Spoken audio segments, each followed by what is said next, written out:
is this third wave? So yesterday when we talked about cognitive behavior therapy, when did that umbrella term come in? That was in the late 1950s, early 1960s. Then I said it took a couple of decades of research for them to develop enough evidence to make that the school of thought that it does exist today. After this wave of CBT came a third wave, what we call of psychotherapy, which these are the most common four psychotherapies that are within this third wave, out of which today we're going to focus on the first three. We're not talking about the fourth one, okay? Now, after CBT, what is the difference between CBT and now this third wave of CBT? What did we discuss in CBT yesterday? Change, right? When we are identifying an irrational thought, we are changing it to a more rational thought. When we are identifying what is the behavioral problem, where is the behavioral excess or the behavioral deficit, and then you are doing a behavioral modification or applying behavioral analysis. In the third wave, we talk about a term which is called dialectic. Now, dialectic in itself is a very confusing concept for people hearing it for the first time, because what does it mean? That two opposite forces interact together. That's the meaning of dialectic. Okay, so the third wave of CBT says that you're not just going to change, but you're also going to accept what it is. So there are two facets. One, we're accepting things as they are, whereas on the other hand, we're also changing things, and both have to go hand in hand, right? Another difference is that CBT was talking about how we reduce our distress, how we reduce our anxiety, how we reduce our feelings of low mood, how we remove and reduce our severity of the distress that we are experiencing. In the third wave, what we say is we are not only aiming at getting rid of our distress, we are at times giving ourselves exposure to that distress, while at the same time we're also going to be accepting the presence of that distress. It's okay for that distress to be there, yet I'm going to be wanting to change my response to it. So acceptance and change both at the same time. Confusing, right? But that's what the third wave is about. Another difference over here is that in CBT we focused on specifics. Remember, we went to specific episodes, specific examples, and which is the last time this happened. You formed a problem hierarchy. In the third wave, there is both a specific focus and a more broader, general, inclusive focus on the problems. Okay, so the major differences between CBT and the third wave of CBT that we're going to talk about today. So we'll start with so if I have to divide today's 2-hour session, majority of the time will be spent on DBT, then a little bit on ACT, and the minimum time on MBCT. And as we go through it, you'll understand why that is so. Okay. Now DBT was developed by Marsha Linehan. She developed this in 1993. Now what she said that this orientation got its roots from combining a couple of other schools of thought. So the original systemic transactional approach, if you have heard of it, so systemic approach typically means when you view something not as an individual, as a larger structure. So when you're looking at it as a community, as a whole, okay? And the transactional approach is when you talked about your parent and your child ego and your adult ego, where you're trying to understand each relationship between individuals and society, individual and community. So you're understanding those transactions, what's being given, what's being taken. That's the systemic transactional approach. CBT we talked about. Then Buddhism, there's a concept of Zen. So DBT has a deep rootedness coming from the concept of Zen, which is a Buddhist tradition. And of course the principle of dialectics, which is two opposite forces. You need to try and find a balance between them, because the two opposite forces are what actually create a synthesis. Okay. Now, when Marsha Linehan originally developed this school of thought, this therapy, she made it for a disorder called the borderline personality disorder that Dr. Mantosh talked about, I think, on day 2. But then since then, it's also been applied very extensively with any suicidal behavior, specifically in adolescents, bulimia, and till date, because it's again a recent therapy that's come up, a lot more applications of DBT have been found, and we'll come to them once we understand what DBT involves. So like I said, this confusing term of dialecticals. So if I have to try and explain to you the philosophy behind dialecticals, it is a different way where we are viewing how we understand the reality, how we understand the world around us. That basically three philosophies, if I can put it that way. One is that the entire sense of reality is one whole. So every component of my reality around me is related to each other. And this reality is based on two internally opposing forces, like a magnet. A magnet has two opposite poles and they have to coexist. It's like a thesis and antithesis. That's what they call it. So two opposite forces in our real world that have to go hand in hand to make a complete reality. And the nature of this reality is both change and process. What does that mean? One is that we are constantly trying to process, trying to understand, trying to make sense of what's happening around us as it is. At the same time, we're also constantly trying to change what's happening around us. And together, processing what's happening and changing what's happening is what makes it the complete whole reality. Okay? Now, few assumptions that we keep in mind, let's say, when we are working with DBT, the kind of assumptions we keep for the patients and for the therapist will be slightly different. So some assumptions about patients that we believe is as DBT therapists is that people are doing the best they can. This is similar to which school of thought? The Rogerian humanistic schools of thought. People are good, inherently good. So here we say people are actually doing the best that they can, whatever their capabilities are. Then second, we actually assume that people actually want to improve. Okay. We also believe and we assume over here that people really need to do better, they need to try harder, and they need to be motivated to change. So if we find a person who is not motivated to change, we believe that through DBT, we will be able to help the person be able to be more motivated to change because they need to do that. Okay. There's another assumption over here that people may not be the cause of all their problems, but they have to still solve them anyway, right? So in CBT, what were we saying? Maybe it's because you are thinking this way that this is happening. So if you change the way you're thinking, your behavior or your emotions might change. Here we're saying even if it's not your fault, even if it's not your thought which is causing this problem, even if it's not something to do with you that's causing this problem, you still have to solve it. That's your responsibility to solve it. So that's an assumption we have again in DBT. Then fifth one is that new behavior has to be learned in all relevant contexts. What does that mean? That in every new context that you go to, in every old context that you go to, there's always going to be the scope for you to learn new behaviors. And it has to be learned within that context. You can't apply one behavior, one skill and apply it in all other contexts also. Okay? So different context, different behavior, different skill needs to be learned. All behaviors, all your actions, all your thoughts, all your emotions are caused. Whether they're caused by you, they're caused by other people, they're caused by an interaction. And here what is also important is the context. It's caused because of the dialectics, right? The two opposing forces. But all behaviors, all actions, all thoughts, all emotions are caused. Figuring out and changing the causes of behavior is a more effective way than actually just judging and blaming, right? Supposing there's a fight between two people, do we find a solution just by judging and blaming each other, isne kara tha, usne kara tha?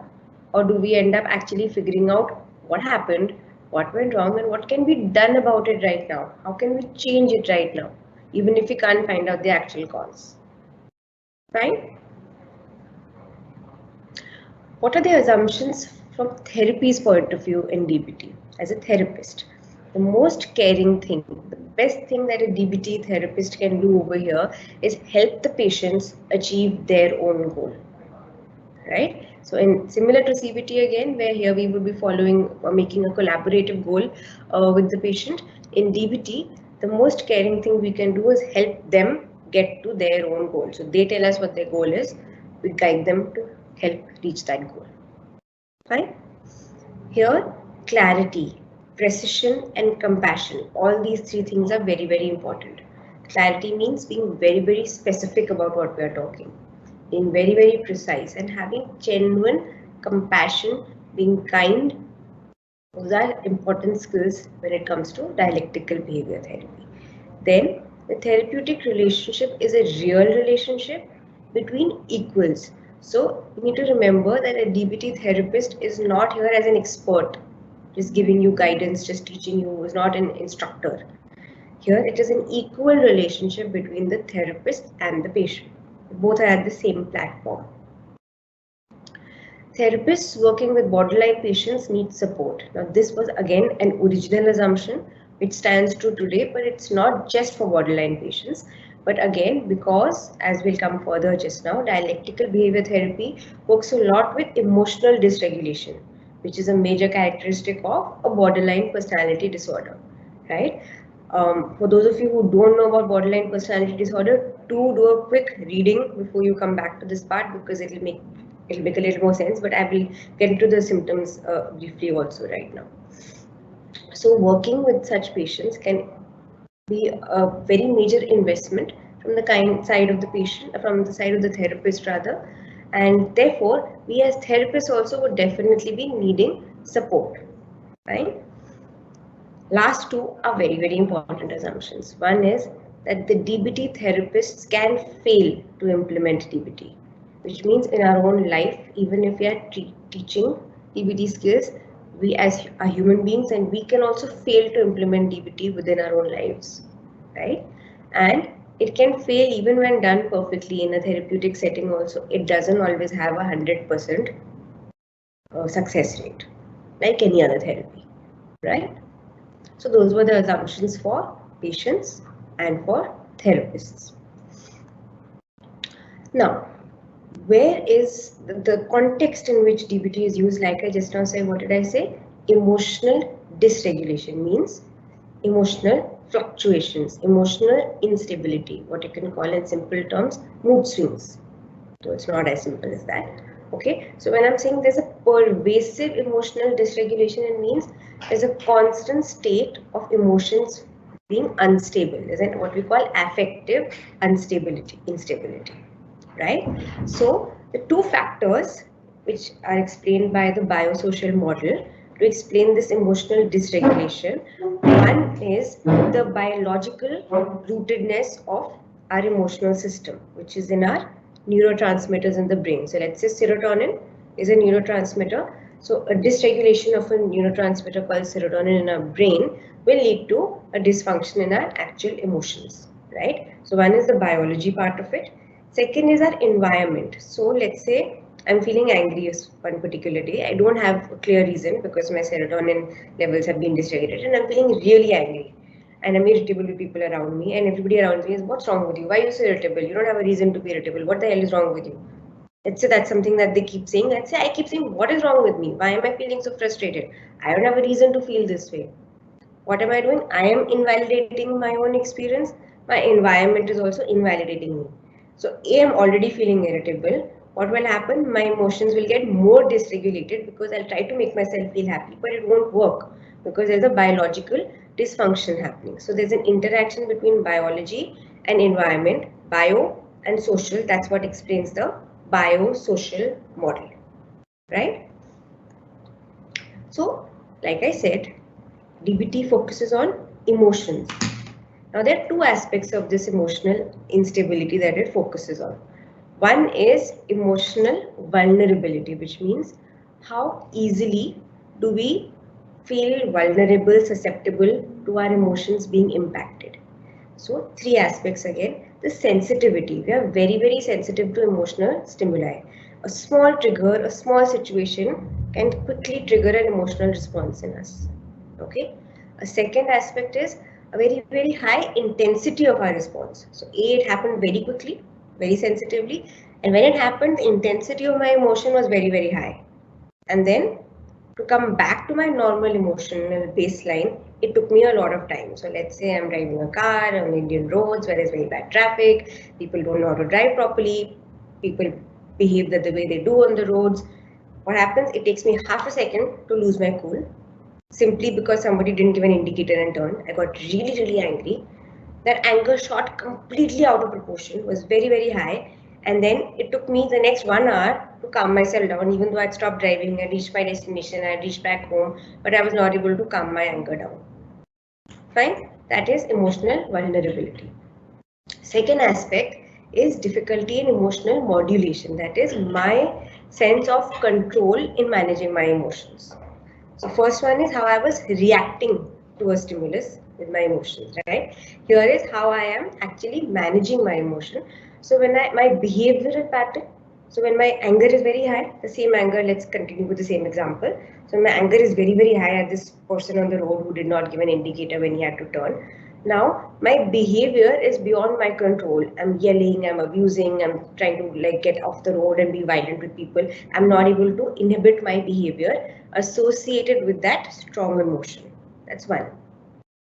Second, I'm not able to accomplish my goal because of that overpowering emotion. Let's say I was on the way to reach a very important appointment. That's my goal. I want to get to that appointment in time. But I'm not able to achieve my own goal because I'm feeling so angry that all of these things are happening. And I'm getting off on the roads and screaming and shouting. And at the same time, my physiological arousal also will be beyond my control. I'll be sweating, let's say, or I'm palpitating, my ears are going red, I'm getting a headache. So there's physiological symptoms also which are beyond my control. So I am very, very sensitive. My emotional responses are very, very intense. Can't come back to normal. My behavior is out of control. I'm not able to achieve my goals. And physiologically, there is a major arousal beyond my control. So all of this is happening when we are working with DBT just in the aspect of emotional dysregulation. And like I said, for people who don't know, this is a major typical sign of a borderline personality disorder. If it's not an isolated incident, of course. Okay. What is the consequence of this? So imagine a person whose emotions are not in their control, they're very vulnerable, and there's a difficulty in modulating emotions. All four aspects are going to get impacted: social, cognitive, emotional, and behavioral, and most importantly, our sense of self. So, socially, what will happen? I'll feel isolated, I'll feel lonely, I'll feel alone, I will not be able to have good relationships with my peers, I'll have a fear of being left alone. Individuation process means me getting my own identity as a self opposed to my entire society. So my identity of who I am in relation to my social relationships will not be very effective. Emotionally, what will happen? Again, obviously, I am very, very vulnerable most of the times. So it becomes a generalized vulnerability. My mood swings are happening very, very rapidly. There's a lot of sadness, there's some shame, there's anger. Often there's a sense of emptiness. I feel like there's an emotional numbness. I'm not feeling an emotion. It's a vacuum inside of me because there's so much of emotional dysregulation happening at times that I'm not actually able to truly be in touch with my real emotions. Behaviorally, what happens? Because I'm isolated, because I'm feeling so much of sadness and shame, I will be withdrawn, I will be avoiding, or I could also be indulging in impulsive behavior towards others, externalized, or towards self, which could include self-harming behavior also. And cognitively, it will be overly thinking, paranoid thinking, there might be some depersonalization. Depersonalization means where I believe that my own thoughts, my own ideas are not my own. I feel a disconnect. I feel a dissociation of my own ideas, my own thoughts from myself. And this typically happens under higher levels of stress. I'll be very hopeless. I would not be able to organize things. I'll be like all over the place. Okay. And because of all the social, cognitive, behavioral, emotional consequences, my entire sense of self will either be absent or it will be very, very unstable and fluctuating. Okay. So the goals of DBT are: one, to teach the person how to implement what we're going to call the DBT skills, and at the same time help them reduce their dysfunctional responses. So which part is which? Back to the dialectical. Increasing DBT skills is still being the way we are. It's okay, accepting the way we are, and decreasing the responses is where we are doing the change. So we are accepting also, we are changing also. Acceptance and change, balance. Okay. So these are the four major DBT skills which I want to get into in detail right now. Okay. The first one, which is core mindfulness, is going to be staying a common skill set for all the therapies that we're going to discuss today, because that is a major tenet of the entire third wave of psychotherapy. Okay. So we're going to spend a lot of time understanding mindfulness. We're going to spend a lot of time understanding all these 4 modules because that's what DBT is about. Okay. So like I said, first one is core mindfulness. Now mindfulness as a term is something that at least in the recent few years, 4-5 years, it's been gaining a lot of popularity. But I sometimes feel like it's not truly understood because one, it's not easy to understand. Theoretically, you can read it. It is not very difficult to read the English that's written there. It's awareness plus acceptance of the current moment.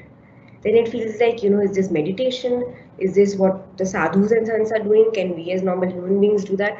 Mindfulness is a technique that involves a lot of practice to get there. Okay? It is basically meaning being in the here and now, focusing on one thing in this particular moment without any judgment. That's very difficult because for a human being, our mind does tend to wander. That's how the human mind works, right? Now, how to achieve this core mindfulness? So the good thing about DBT is that they try to make it, the entire modules, what I call of DBT, are made in a way which makes it very easy to teach as well as understand. So let's try and understand. So they explain how to achieve mindfulness and what needs to be achieved in mindfulness. They call them the what skills and the how skills. So what needs to be achieved is ODP, which is you need to observe, you need to describe, and you need to participate. Okay? And the how skills is how do you need to do these observation, describing, and participation? You need to do it effectively, you need to do it non-judgmentally, and you need to do it mindfully. And what is achieved because of that, you get something which is called a wise mind, okay, which is a combination of emotional mind and reasonable mind. I don't know how many of you are with me. So let's try and explain this a little more in detail. The goal of mindfulness is that we are reducing suffering and we are increasing happiness in the process.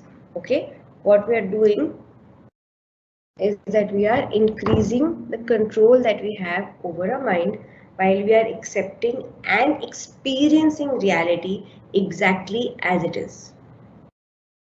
Okay.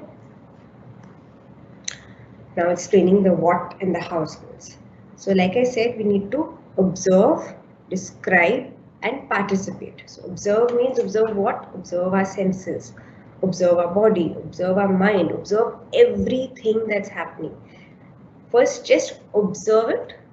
Then you go on describing it maybe to yourself, and then you end up participating in it, becoming a part of it without eventually putting any effort, without being very conscious, you're completely fully participating. So right now, if I had to be very mindful of this particular moment, I would be mindful of my computer screen, I would be mindful of my hand movements, I'll be mindful of my posture, I will be mindful of the number of lights which are on in this room, of the air conditioner running there, of the sound of the clock ticking, in case something else that happens over there, the smell if it ends up coming from the window. I will be mindful of everything and I will be completely participating in it. That is what I'm doing. And how? Without being judgmental. So I won't be thinking, oh, it's too cold, why is the draft so strong of the AC? Oh, that smell, I don't like it, it's reminding me of something that my mother used to cook that I didn't like. Or why is this screen so bright, it's hurting my eyes. I'm not giving any judgment of good or bad, this is how it should be, this is how it shouldn't be. Instead, I'm going to replace it with the screen is flickering, the screen light is there, there is a smell of a particular kind of oil, there is a cool breeze coming. I'm not saying it's good, I'm not saying it's bad, I'm not saying it's too much, I'm not saying it's too little. I am not judging it at all. And I'm doing all this very mindfully. I'm only being mindfully present of this. I am not looking at the question answers coming on the screen. I'm not paying attention to anything else in this moment. I'm not thinking what the next slide is going to be having, what is the time, how long am I going to finish the session in, how many questions are they going to bombard me with. I'm not thinking about all of that. I'm only thinking in this present one moment where I'm talking of mindfulness and the what and the how skills. Right? And if I have to do it effectively, means I need to react to only this actual situation, not thinking whether I'm doing right or wrong, whether I'm being fair or unfair, whether whatever my principles are. My goal is right now just to be in this moment. That's what mindfulness means. Okay? And How to do this skillfully, the basic skill set here is there are two kinds of minds that we have. One is what we call the doing mind, which focuses on goals, achievements. And if that works too much, what happens? We are working too much with our goals, and what happens? We lose sense of what's actually happening around us. And if we work on that too little, what happens is we're not able to achieve our goals. And the other mind is the being mind. So if you go back to what we call a beginner's mind, a person who doesn't know what the world looks like, go back to a little infant, a little baby, what are they doing? They're looking around at everything, they're trying to explore, they're trying to process, they're trying to make sense because everything is new to them, they don't know. So they are actually experiencing moment to moment. If they had the cognitive processing also, the kind of processing a child's mind is doing is actually the most mindful being mind that is there. But if you do that too much, what will happen? Your doing mind will be gone because you won't be having any goals, you won't be able to do anything because you're only just being very, very passive. So you need to balance the doing mind and the being mind, and that's how you reach what we call the, if I go back to the previous slide, that's what we call the wise mind. Your emotion mind, where you're feeling, and your reasonable mind, where you're thinking, have to be combined together in a balance while being mindful, and that mind that you have, which helps you do what you do, helps you think, helps you feel, helps you act, is your wise mind. Okay? Mindfulness is done. Next module. Let me have a look in case there are any questions for mindfulness.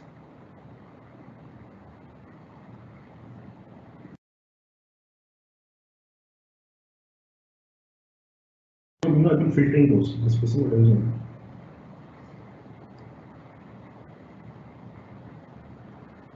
The two opposites are acceptance and change. No, DBT and neuralistic programming are technically very, very different schools of thought. Okay.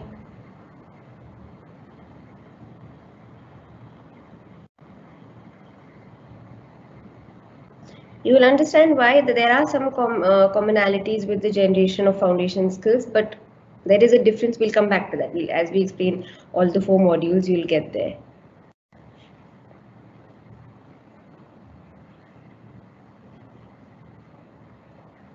Yes, we can use it for other mood disorders also, like depression in specific context.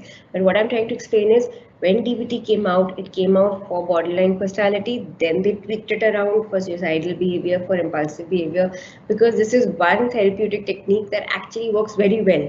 So that's where its efficacy has been found. But yes, of course, it can be applied to other disorders as well.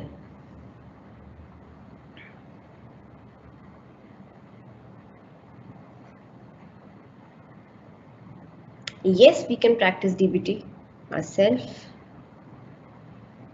DBT is not just purely emotion for me. I will get to an example for sure. Okay. Yes, it's basically living in reality and accepting with an open mind. Yes, it's very well explained. Okay. Now I'm going to the next module, which is interpersonal effectiveness. Easy to understand what this means? This means how to be effective when we are in an interpersonal situation, right? Why is it used? In what situation is most helpful? One is when we want to make a request, when we want to ask for something that I want or I need. Okay. Second, if I want to say no or refuse somebody else's request.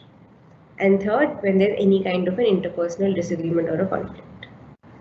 Now, something that is one of my favorite areas of DBT is an acronym that they made, which is called Dear Man Give Fast.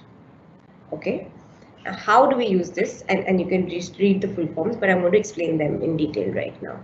Before that, the 3 things you need to keep in mind as 3 separate goals you have in every interpersonal situation. So if all of you think of one interpersonal situation in your life where you feel like you might want to try and apply DBT skills, there will always be 3 kind of goals that you have. One is actually getting what you want. Okay. Second is without actually hampering your relationship with that person. And third is while also maintaining your self-respect. And what happens is if we always want to have all 3 goals at the same level, that's when we are a failure interpersonally. because it's not always possible to have all three at the same level. You need to first pick one over the other two. Okay, so that's what DBT teaches you, how to balance all these three goals. So for example, what is the first one was getting what you want, which is getting your objective. What is your objective? Standing up for my own rights, requesting other people, refusing what I don't want to give, resolving a conflict, expressing, telling me what I want. So let's say my friend wants to borrow some money from me, right? And I don't want to give the money to that friend because I need that money. So my objective is I don't want to give money to my friend. Fine. Next is relationship. Acting in a way that makes the other person want to give me that money while balancing my immediate goals of not giving that money with the long-term relationship that I don't want to lose my friend also in the process. So if my only objective was keeping the money and I didn't care about my friendship, it would be very simple, right? But I don't want to lose my friend, but I don't want to give her the money.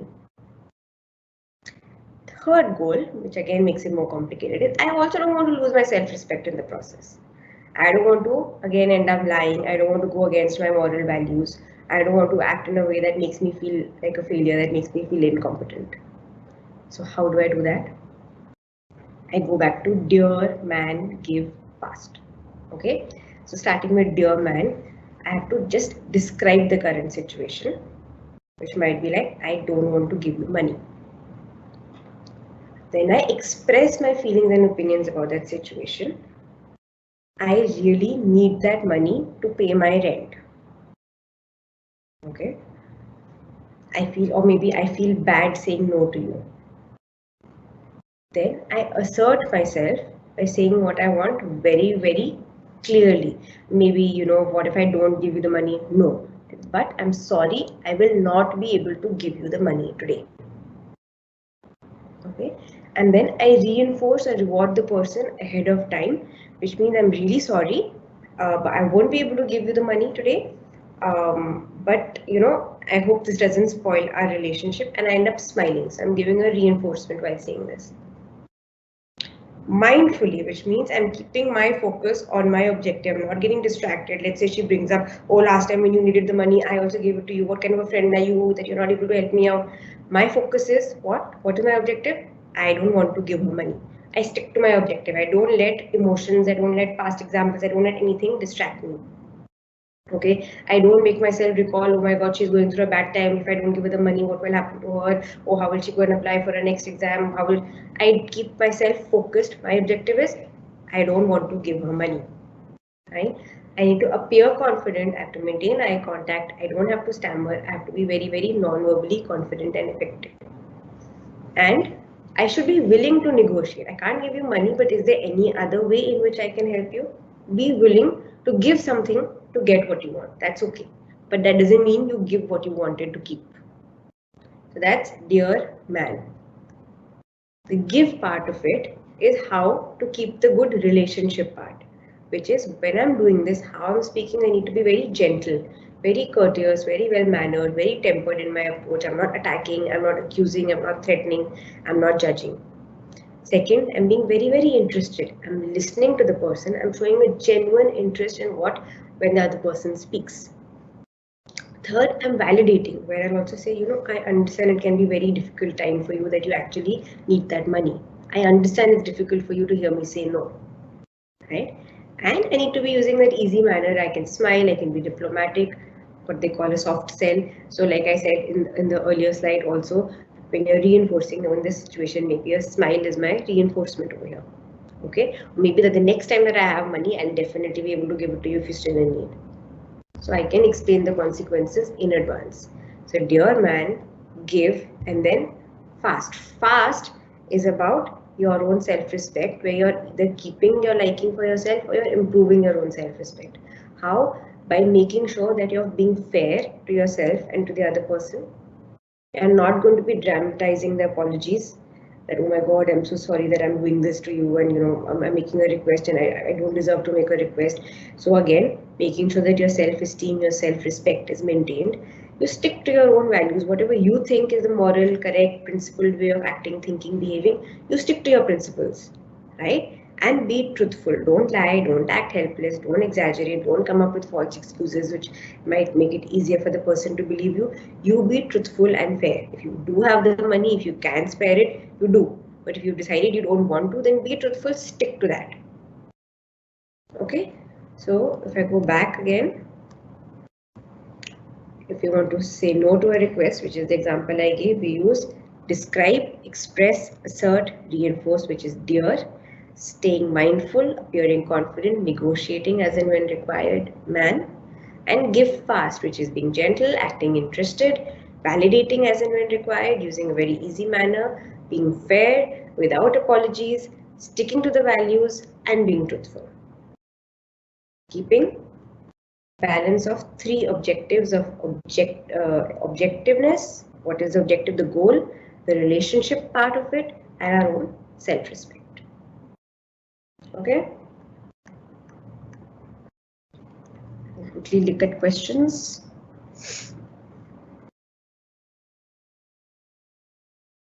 Okay, I'm moving to the third module of DBT, which is emotional regulation. Like I said, DBT talks a lot about emotions. Okay, so here we are trying to first help the person be able to identify their emotion and label it correctly. Okay, then we are going to decrease their vulnerability to experiencing negative emotions. Okay, the emotional vulnerability that we discussed. Then at the same time, we're also going to help them increase the positive emotions through behavioral activation. Do you remember what is behavioral activation? It's a behavioral technique that we talked about yesterday, which was managing routine, ensuring that you do pleasurable activities, ensuring that you follow the tasks that you really need to do, keep doing things. So here we'll make you do things to improve your positive emotions in your life. And we will also try and reduce suffering through being mindful of emotions, letting go of painful emotions, and changing emotions through opposite action. So before I come to explaining the last one, opposite action, I'll explain another acronym that they came up with, which is the ABC of emotional regulation. A means accumulating positives. So that basically comes under your behavioral activation to increase positive emotions, which means you keep collecting as many positive things in your day, in your routine that you can do to try and make you experience a happy emotion. Be it doing a hobby, be it doing an activity that you really wanted to do, be it anything that gives you a positive feeling. Okay. Second is at the same time building mastery. Mastery here means a sense of control. Okay. So while you're doing things, including things in your own daily routine, also do things that give you a sense of achievement. So when as a very common example that I give with a lot of my clients is telling them, okay, this is the concept of me time is very, very common these days, right? So I said, what do you do in your me time? Do anything and everything that gives you happiness. It doesn't always have to be writing a journal. It doesn't always have to be pursuing a particular hobby. It basically means doing something that gives you happiness. It could be making sure that I put my alarm 5 minutes later than today and give myself 5 minutes of extra sleep because that's what I want. I think I deserve. And on one particular day, I want to give it. So it's not that I got it by chance that I overslept. I make sure that tomorrow I'm going to give myself 5 minutes of extra sleep in the morning because I want to give myself that happiness. So let's say I do this every day, I do 5 different things, 5 days of the week. By the end of those 5 days, I will feel a sense of control. I was able to do 5 different things in my life to make myself feel more positive. I've built a sense of mastery, right? And the third aspect is coping ahead, which means I'm planning about any future crisis that I can anticipate and preparing myself how to cope with it so that what will happen, my emotional vulnerability, what we talked about, the sensitivity, the reactivity, the intensity, all those things will be hopefully reduced and I might be able to regulate my emotions better. So both those sides of the emotional dysregulation are dealt with. Now something very interesting technique, very simple and yet interesting technique which is there in emotional regulation is what we call opposite action. Opposite action is simply, so let's say you're experiencing an emotion of anger. Okay, let's go back to the same example of me getting angry at that person who took a turn without giving an indicator on the road. right? I'm experiencing a lot of anger. So let's say I ask myself, what do I do when I'm angry? So what I do when I'm angry is I frown, I'm angry, I'm sulking, maybe my mouth is turning downwards, or maybe I'm breathing very heavily and fast, and like I'm wanting to be very loud. So these are some things maybe that I do when I'm angry. So opposite action is, what are some opposite actions I could do when I have these emotions which are not in sync with what I do with anger? So let's say in anger I usually frown. So what is the opposite of frowning? Maybe smiling. Maybe I force myself to smile when I'm feeling angry. And that's something which is called half smiling, because you can't obviously give a fully fake smile when you're feeling really, really angry or really, really sad, right? So try and even give a half smile. And as simple a thing like that can reduce the intensity of your emotional experience. Okay? At the same time, in emotional regulation, a skill that we need to remember is letting go of any painful emotion, right? How do you do that? Using mindfulness also. So like I said, the four components of DBT go hand in hand. Mindfulness is a component that is going to stay common in all the therapies that we discussed today, in all the modules. So even when we are discussing emotional regulation, we need to be very mindful, where you are able to step back, observe the emotion, and then not completely go with the flow of the emotion. Just step back and let it be and experience the emotion coming. I'm feeling it like a wave and it's going away. I remember I am not that emotion. So I'm feeling the anger. I can see, oh my God, I'm feeling very angry. Intense anger is coming. It comes. And then I watch it go away. I don't go away with it going out of control, losing my sense with it. Right? And for that, I need to be willing to let go of my emotion. Simple. Quickly looking for questions. Is Dear Man given in client's perspective or therapist perspective? It is given in the perspective of both. It can be applied in both cases also.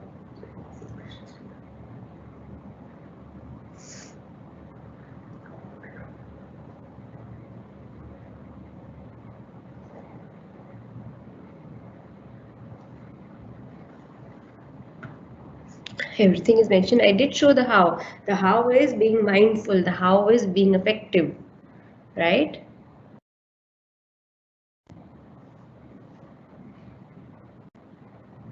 DBT homework, for that matter, is very, very different from CBT. We'll come to that. Yes, there are opposites. That's what dialectics means, right? The two opposite forces that are coexisting. So you're going to be mindful also, you're going to be following ABC also. You're going to be accepting also, you're going to be changing also. Okay? Yes, I'm glad you know that. Facial feedback hypothesis.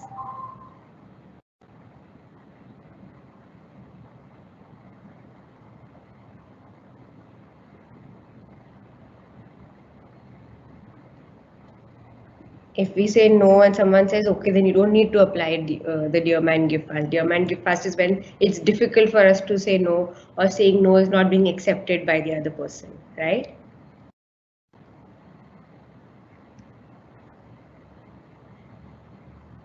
Yes, DBT, ACT, all are very, very similar. That's why they all come within the school of thought of third wave of psychotherapy that we are discussing today.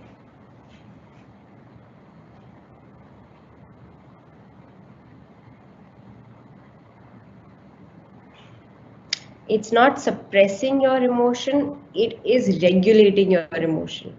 So it's not that you are just, it over a period of time, what will happen, the intensity of the emotion that you're experiencing will reduce. So that's how you learn to manage it. You're not completely letting go of the emotion.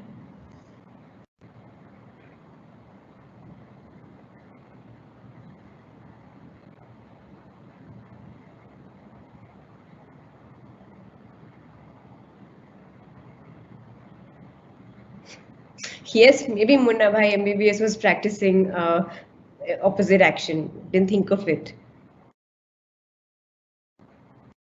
Yes, it helps in setting boundaries. Very, very good. Okay, I'm glad. I think it seems to be making some sense also. Okay, we go to the last module of DBT, which is distress tolerance. A lot of things are going to happen here. So bear with me, hear this entire module out, because this is the toughest module module, according to me, with mindfulness, which stays the most important one of DBT. Okay, which is that even though we are wanting to change, even though we are trying to accept, how do you end up tolerating distress? How are you okay with just being there in pain? So we're also talking about learning to let go, but like somebody also asked, how do you let go? You can't completely let go because there will have to be some tolerance that you end up building up. You need to learn how to survive through distress. You need to learn how to survive through a crisis. Okay. So first thing, which is a more cognitive technique, it's a CBT technique that we discussed yesterday. Also remember the cost benefit analysis, which was what? Focusing on pros and cons. So I'm not repeating that. It simply meaning if I'm continuing to have this distressing thought or distressing feeling, what are the advantages of thinking this way? What are the disadvantages? What am I achieving? What am I not being able to achieve? As simple as that. If that works. Typically in a highly distressing situation, just doing pros and cons doesn't usually work, right? So you go further, so something that they call using the stop skill. Stop skill means first you stop wherever you are in your own experience. You take a step back, observe whatever is happening, observe your bodily sensations, observe your thoughts, observe your emotions. Literally separate from who you are, become a third person, and then again proceed mindfully, just being aware of what's happening in the here and now, just tolerating whatever is happening right now, right? Then something that they say you can use is self-soothing. Self-soothing is something very simple if you think of it in soothing your five senses. What are your five senses? I hope you know them. Vision, hearing, smelling, tasting, feeling, right? So you go into your five senses and you find whatever soothes you. So listening, maybe listening to some instrumental music soothes me. Okay. For maybe looking, I try and go to a place which is a nice nature scene, a very beautiful scene, a landscape. Maybe that's something that gives me happiness. Maybe I go and smell my favorite flavor of ice cream, that gives me happiness. Okay, for somebody it could be smelling a nice aroma, that gives me happiness. Whatever is soothing and calming to you and actually soothing your senses. Somebody could go in for a body massage if that's something that gives them physical, tactile, soothing sensations and calming sensations. So find ways of soothing all or any of your senses that you can at that moment. Improve the moment, I'm going to come to in 2 minutes because it's slightly more complex. Before that, also something that you can do when you're going on and on and on experiencing a distressing, painful thought, painful emotion, you try and distract. That's something we also talked about yesterday in CBT, that a common technique first is simply distracting yourself, because sometimes only working on later on techniques of any therapy is not possible unless you don't reduce the intensity of exposure that's happening. So distraction is something that helps you tolerate that distress also. You could distract by activities, right? By involving yourself in activities that remove your attention from the distressing situation. Another technique which they came up for distracting yourself from the distressing situation is contributing, which means you feel a sense of achievement by contributing, helping another person, helping another cause, helping achieve something for somebody else. The minute you start doing for another person, the focus on your own self goes in the background. So that becomes a contributing distracting. Third is comparisons. I know typically we say let's not get into comparisons, but simply from the point of view of tolerating when you are stuck in a really, really painful situation, in a distressful situation. Sometimes actively drawing quick comparisons between maybe the last time that I experienced this, what did I do? How did I come out of it? Or do I know anybody who's been in a similar situation? Do I know people who are not in such a bad situation as I am? Do I know people who are in better off situations than I am? Sometimes drawing comparison, again, shifting my focus to other people and other situations than my present helps, right? Again, distracting myself with opposite emotions. So again, why is it that you're feeling sad? People will say, go and watch a comedy movie. What are we doing? We're distracting with an opposite emotion, right? You could push away that simple thought, that simple situation. If it's a particular room, if it's a particular house, you could go away to a different situation. Push away those thoughts, push away those sensations also. Let's say it's a breathing that we are palpitating and we are breathing really heavily. Forcefully hyperventilate, keep taking deeper, slower breaths so that you end up distracting yourself. Okay? And tip is also something. So I'll come back to the reality acceptance part of it. So improve the moment, again an acronym. DBT is all about lots of acronyms to help us remember skills. Okay. So first is imagery, which means you imagine a better situation, how you would like the present situation to be. You close your eyes and you visualize it. That helps you distract yourself in the moment and tolerate the distress in a better manner. Sometimes it's also important to find a meaning and purpose. So, okay, let's try and apply this to the current situation of a pandemic, right? It is a crisis for all of us. There is some kind of a distress that we are all experiencing in our lives. Let's say we can't do anything about it clearly. What can we do? We need to build our tolerance towards this distressing situation, right? First thing what we can do, we can actually imagine what it would be like post-corona, what will be the new normal, what are the good things that come out of it. The environment has improved. Maybe people have learned how to work from home. People have learned how to manage without domestic staff at home because that wasn't allowed. People have learned to become more self-reliant. Atmanirbhar is something that's come out. So what are the positives that have come out of this? Close your eyes and imagine a happier scenario than the present moment. At the same time, we're also finding some meaning. What is the purpose behind all this? So, for example, maybe that, maybe this is a payback and this is a time for us to all reflect and understand that whatever humanity has been doing to nature, to environment, this is a payback happening to us maybe. Okay, so finding something, or maybe this was a time for me to learn how to spend more time with my family, how to learn to be at home, just being there with them, spending time, learning how to manage my work and my home together. So I attach a sense of meaning, a sense of purposefulness to the actual suffering that's happening. A lot of people who are believing in spirituality and religiosity, they actually do that and it works wonders, right? Which is what brings us to the next one, which is prayer. So there are three kinds of prayers that Marsha Linehan talked about over here. The first kind of prayer in any distressing situation is, why me? Why did COVID have to happen to me? Why did it have to happen to my family? Why did it have to happen to my city, my country, my colony, my sector, my apartment? Right? So it's very easy, first of all, but why me? Then comes the distress where, oh God, please help us. Oh, please help me get out of this situation. Please take away this. Please make this end fast. I can't deal with this anymore. We're in distress.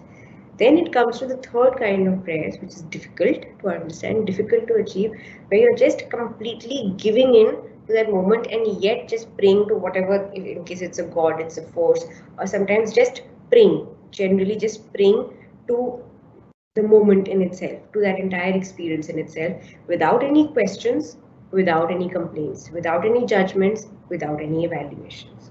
Okay. Something else that you use is a relaxing action, any calming activity. Like I said, you could use self-soothing, you could use a tip skill. Tip skill typically means that you first take, I think I have that, yeah. Tip skill is where, let's say, you take a really, really cold water bottle or you take an ice pack and you splash your face with it. What will happen? Suddenly you will forget all of the sensations, all of the emotions. The focus will be on the chilled ice cold water on your face. Or something else that you could do is intense aerobic cardiac exercises for at least 20 minutes. What will happen? You'll be working yourself up so much, you won't be able to think and focus on anything else in those 20 minutes. And besides that, also you get an endorphin rush. That's the secondary thing. Then, like I mentioned in relaxation yesterday, also JPMR, which was the paired progressive muscle relaxations by Jacobson, or any other paced breathing and relaxation exercise. So that was the tip skill. How do you do this? By being mindful, focusing only on one thing in that moment. Vacation means allowing yourself to be taken care of. So again, coming back to the pandemic, coming back to the current situation right now, where we're talking so much about self-care, right? Why? This is about opportunity for us, even in the distress, not to forget to let ourselves be taken care of, and keep encouraging yourself, keep cheerleading yourself, keep using positive affirmations, positive statements with yourself. What we talk a lot about in positive psychology also, to be able to make yourself feel better while you are tolerating the distress. You're not doing anything to get rid of it. You're just improving your immunity in that moment to be with the distressing situation. Okay. Let's go back to the reality acceptance skills. So, like I said, it's all dialectical, right? At one point of time, we are trying to survive the crisis. At one point of time, we're trying to regulate our emotions. At one point of time, we're trying to accept. At one point of time, we're trying to change. We are constantly going to be doing both, and both have to work together. For some things, one will work. For some things, the other will work. No, but all things both have to be done. Difficult to understand, even more difficult to do. Once you practice it, slowly you keep practicing, and that's why they try and break it down into these small skill sets that makes it easier for us to implement. The more you implement, the more you'll understand, the more you'll be able to practice. That's what will make sense. So right now, just try and get some grasp on the skills that I'm talking about. Okay? How they work is difficult to understand till you don't start implementing and practicing and actually applying it. Okay? So in distress tolerance, while we are surviving the crisis, we also need to learn how to accept reality. Now, acceptance is a term in any case which is very, very difficult to achieve. So I'm again going to just skip ahead for 2 minutes to this slide. So acceptance and radical acceptance. Acceptance in itself means literally just being okay, agreeing, acknowledging, and recognizing the facts for being true as they are, not being in any kind of denial. And not fighting it, not throwing tantrums, not complaining, not whining, not cribbing. Just it is there. For example, there is a global pandemic, right? We're accepting that fact. We can't be saying, no, it's not a pandemic. People don't know anything. The news is mad. The people are mad. People are just blowing out of proportion. Actually, there's no such pandemic. That's not acceptance, right? So first accept it. And I can't do anything to make it go away. That is letting go of actually fighting the actual real situation that exists. How do you convert this into a radical acceptance? Same acceptance you do very mindfully. Again, going back to our favorite first core technique, which is I'm accepting with my complete mind, my complete body, my complete heart, my soul. In that moment, I'm actually fully experiencing reality in this complete moment. Theoretically understood, practically very difficult to achieve. I don't think I have radically accepted the pandemic yet. Okay. Now, again, going back. How do you radically accept? It will be difficult. You first attempt to shift from acceptance to radical acceptance. How do you do that? We might need to keep turning the mind and going from willingness to willfulness by keeping these guidelines that we just talked about, being aware, sometimes using opposite action, using half smiling, observing your own breath. But we come back to acceptance, say we need to go to radical acceptance. So let's come to turning the mind and willingness and willfulness, these concepts. So how do you turn the mind? I know that I need to go from acceptance to radical acceptance, but I feel like I'm not being able to radically accept anymore. It's very difficult. So first of all, I first just make an inner commitment that I need to really accept reality as it is. I keep turning my mind. My mind again goes back to not accepting. There's again a kind of a revolt happening inside my mind that no, I don't want to accept this pandemic. I didn't do anything to make this happen. It's not my fault. What did we assume in DBT? Even if it's not my fault, even if I haven't caused the stress, the problem, I still need to be able to accept it and try and solve it whatever that I can. So I make again an inner commitment to accept reality. Again and again and again, I keep turning my mind. I just keep committing to myself. I keep committing in my inner mind again and again. I need to radically accept. I need to radically accept. Keep reminding yourself. And try and make a plan to at least catch myself as soon as I start drifting away from that acceptance. And again, come back and commit to turning the mind to radically accept. Radically accept. Okay? Within this, another challenge is supposing I'm being willful. Willful means when I'm just not willing to let myself even think about changing. I don't want to accept. I'm just being where I am. I don't want to even think about what's happening around me. So observe that. Radically accept the willfulness itself. Can you imagine? So first I'm asking you, radically accept the pandemic, that it is a real world. That's what's happening around you. Your mind is not willing to accept it. Why? Because you realize that your mind doesn't want to accept it. Your mind is being willful and does not want to actually accept the pandemic. Then you are asking your mind, now radically accept the fact that I don't want to accept the pandemic. Okay. Again, I turn the mind and get my mind, no, I do want to actually accept that there is a global pandemic. And that's how the process of willfulness to willingness goes on happening. Difficult?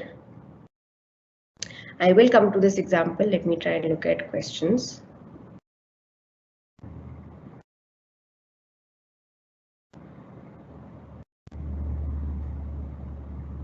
Mindfulness is something that does happen in Vipassana courses. Yes. How can we practice and implement all the techniques? You can implement them in your own lives. That's the best part about DBT.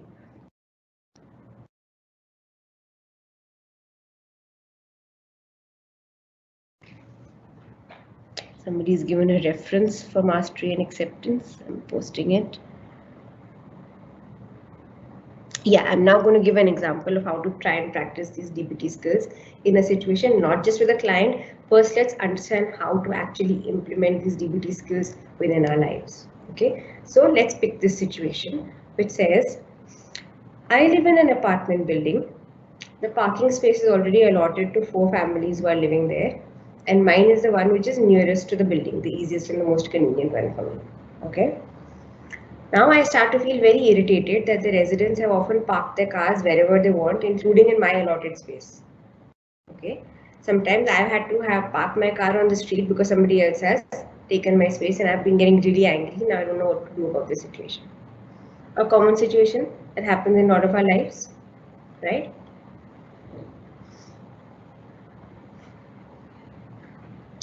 Let's pick each of the 4 skills that we talked about. First one was mindfulness.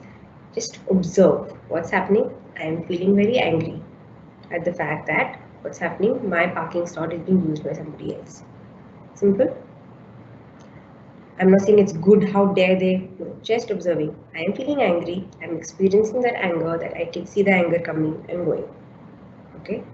Now what happens? What do I want to do? I don't want to have a conflict because I have to go and pick a fight. And I'll ask myself, what will happen if I did? Well, I'll feel even more angry. My anger might become more out of control. It might become generalized, and my entire day would get ruined, and blah blah blah. What can I decide to do about it? Maybe I need to go and talk.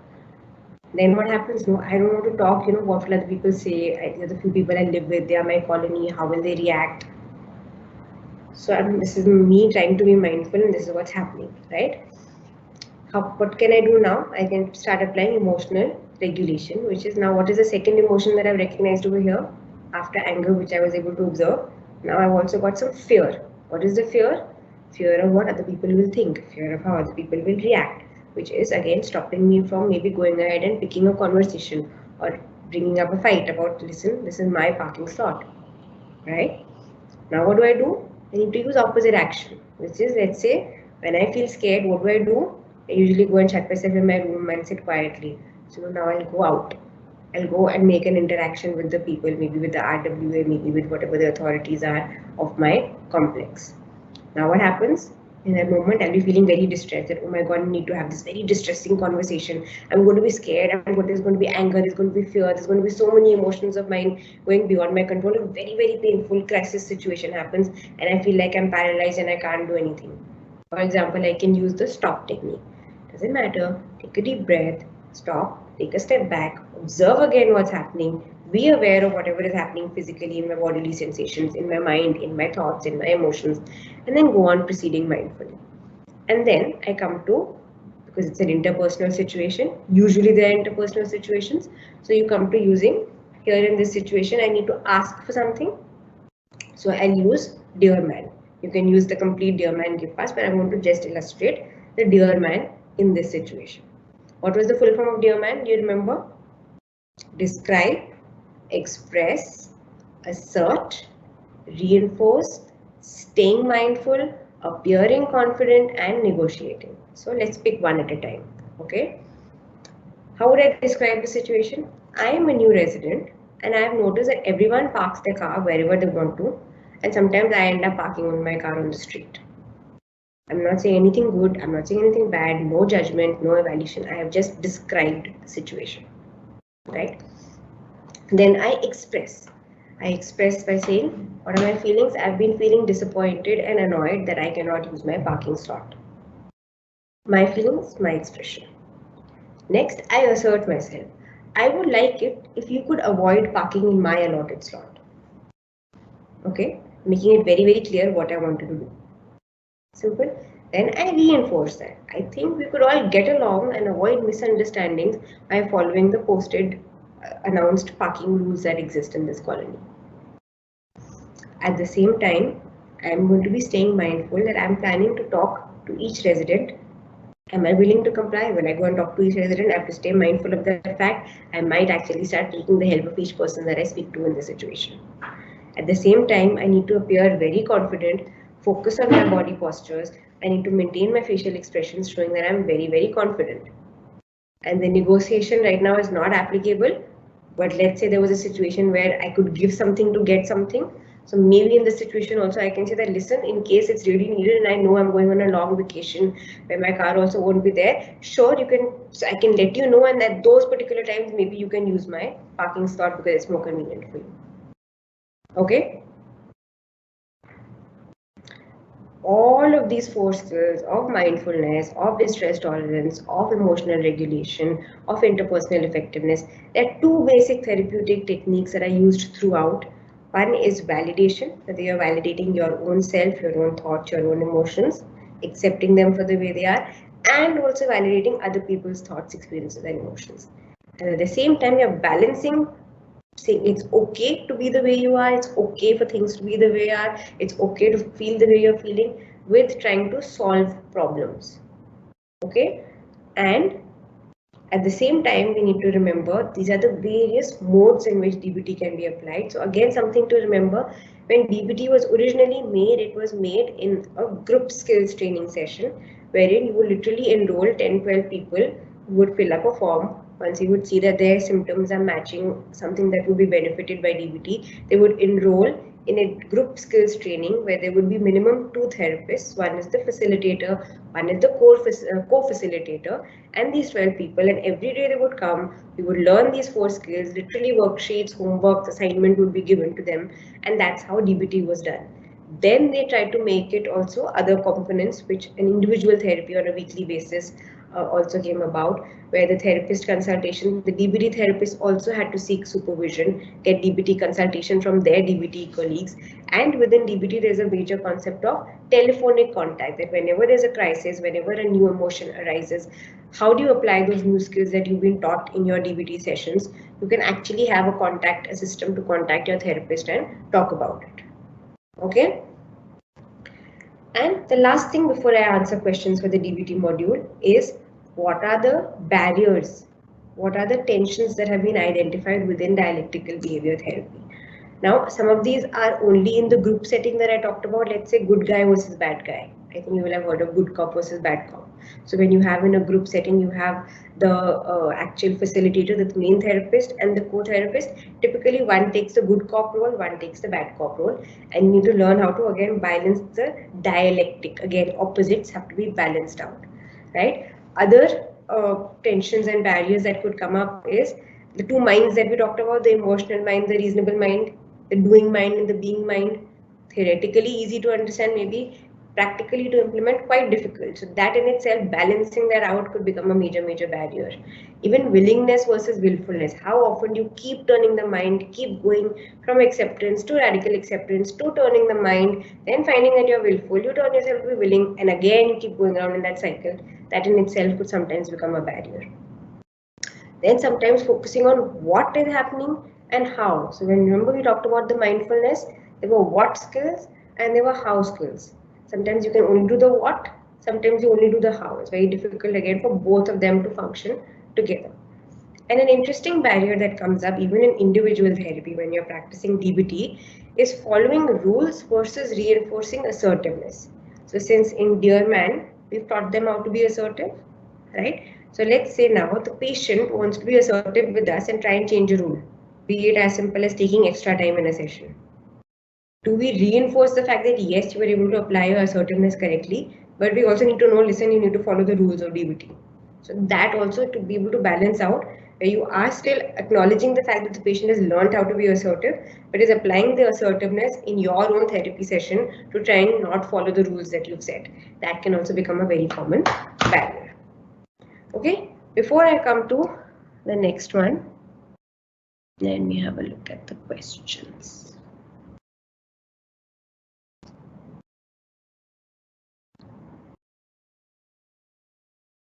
No.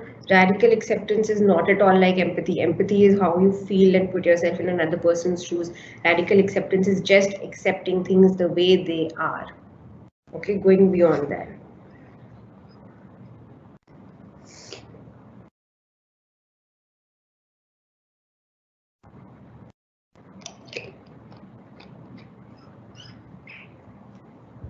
Techniques of psychotherapy. Of course, counseling techniques are used throughout in any interpersonal situation. No, there is no order of using them.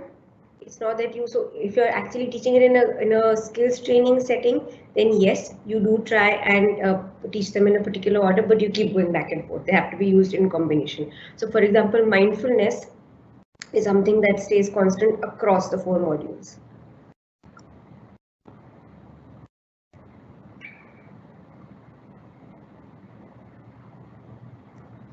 Yes, all of these questions. Understand dialectic means there will be contradictions in what we are saying. There's going to be an acceptance, there's going to be a change. You're going to tolerate the distress, you're going to change the distress. That's what DBT is all about, dealing with both these contradictions, right?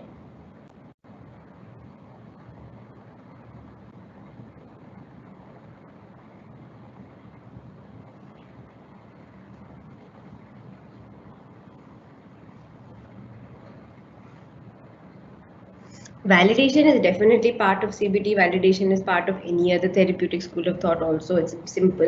We talk about it as a basic counseling technique also. Acceptance, on the other hand, is something that, for example, is not there majorly in CBT. Right? You identify, you change. That's all CBT is about. Here in DBT, there's a different component. That's why it's a different wave of CBT. Right? Acceptance is something that's exclusive over here.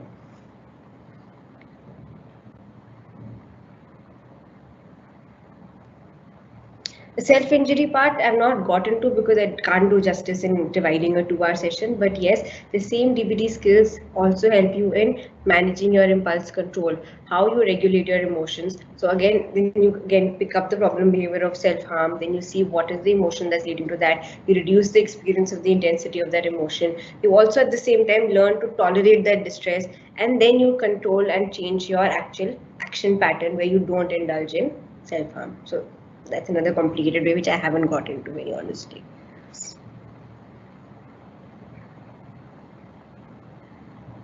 Yes, that's an example of negotiation in this situation. Sure, you can. That again depends on the situation. You can add that. Very good.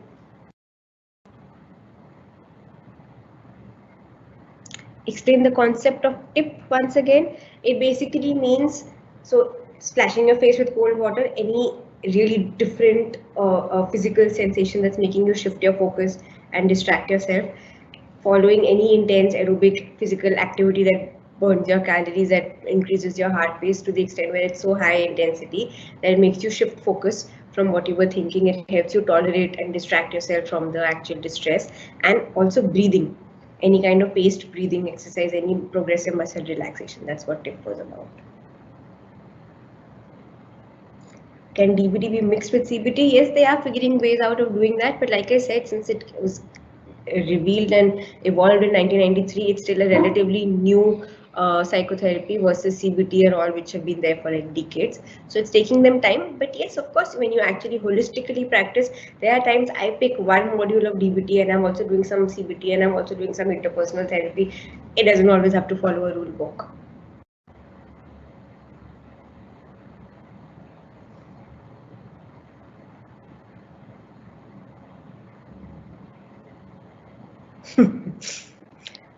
You're tired already. There are 2 more we need to do, but this was the longest one. I trust the other 2 will be slightly smaller. Why is it called the third wave? Yeah, a lot of people have asked me. So first was the behavioral. Second was the entire CBT. Remember when we talked about CBT? CBT came as a response to radical behaviorism. Behaviorism pehle aaya, फिर आया CBT वाला पूरा group, which took 2 decades. Then now has come the third wave, which is all of these acceptance, mindfulness-based therapies. Yes, it is slightly difficult. I warned you. The more you read, the more you'll understand. Try and get a basic overview glimpse also. If you're able to take back with you, that's also enough. Okay? Lots of questions.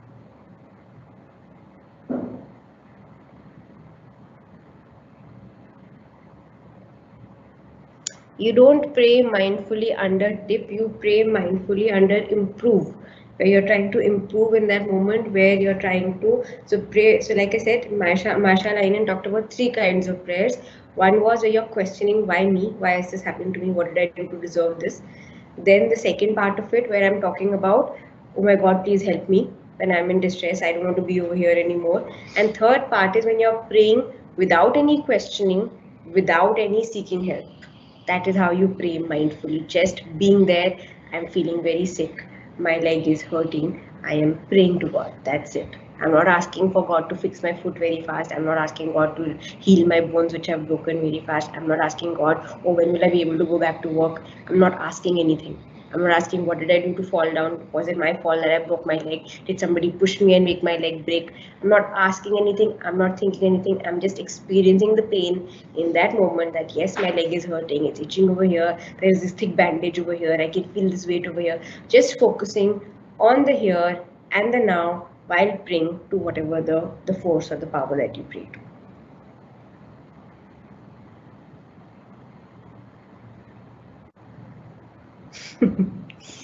Everybody saying slightly difficult. I'm sorry, I'm trying to make it as easy as possible. Thank you. Somebody found it interesting. Thank you, thank you.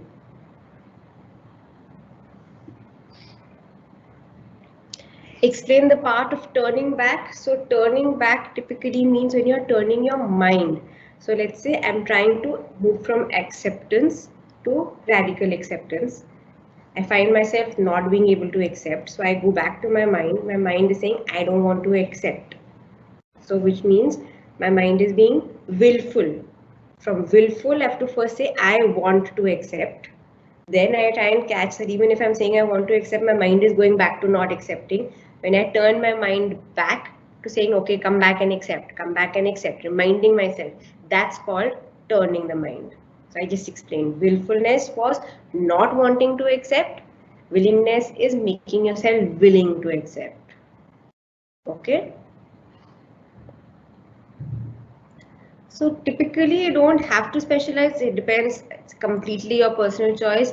I have, and then we'll come back to questions. I'll again take another break for questions after acceptance commitment. Trust me, this one is also slightly confusing. So take your water break and come back quickly because, okay, it's confusing.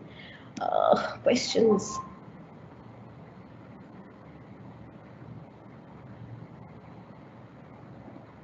They have to be done in one.